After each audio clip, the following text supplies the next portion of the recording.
Rasulullah nemarin wajib katanya yang kana anak tu ba umur 7 tahun wajib niu sembahyang li katanya urang syekh ieu purna amal ibadah dari 7 ke 10 bujuk rayu dari 10 ke 15 haitim setrap managih poh ajaran katanya ngan anu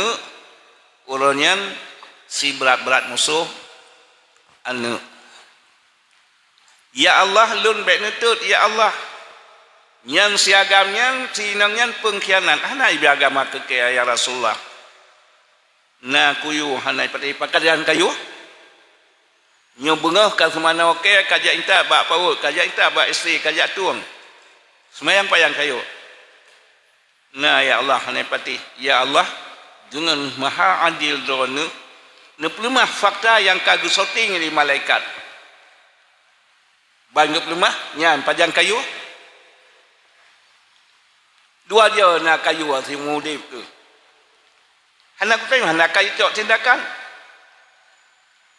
ya jadi menyamnan harta anu musuh bila hanagot tak jaga ya Allah lon benetut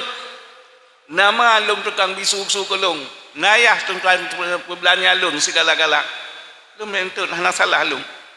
lang syariat anda Rasulullah umur 7 tahun kamlai nyan hana siagam nyan pengkhianat ya Allah iplemah fakta tiban tak nak jawab iplemah li anak yang kagu sorting li malaikat akhir lagi bila tamang neraka urang tamang neraka gigo lagi gigo singa lagi gigo rimong dari temaga ke pegat unan si ukay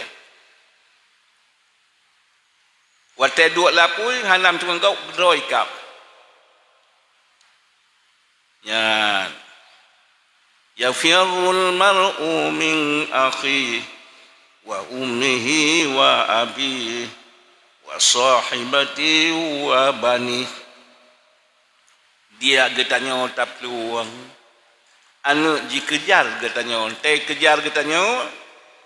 jika getanya lagi rimung kap kameng